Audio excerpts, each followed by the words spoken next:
ఇక ప్రధాని నరేంద్ర మోదీ ఈ నెల 8న విశాఖ రానున్నారు. మధ్యాహ్నం 3 నుంచి సాయంత్రం 7 గంటల వరకు విశాఖలో ఉండనున్నారు. ఆంధ్ర విశ్వవిద్యాలయం ఇంజనీరింగ్ కళాశాల మైదానంలో ఏర్పాటు చేసే బహిరంగ సభలో ప్రధాని ప్రసంగిస్తారు. అనకాపల్లి జిల్లా అచ్యుతాపురం మండలంలో ఎన్టీపీసీ నిర్మించనున్న గ్రీన్ హైడ్రోజన్ ప్లాంట్ కు శంకుస్థాపన, రైల్వే, జాతీయ రహదారుల ప్రాజెక్టులను జాతికి అంకితం చేసే కార్యక్రమాలను వర్చువల్ గా ప్రారంభిస్తారు.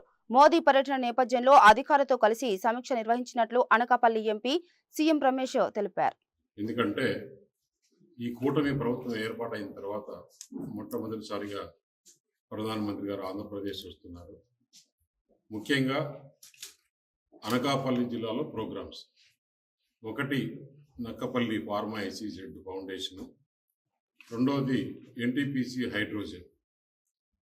ఎన్టీపీసీ హైడ్రోజన్ అనేది దాదాపు మొదటి ఫేజ్లో 80,000 కోట్లు, రెండో ఫేజ్లో 30,000 కోట్లు.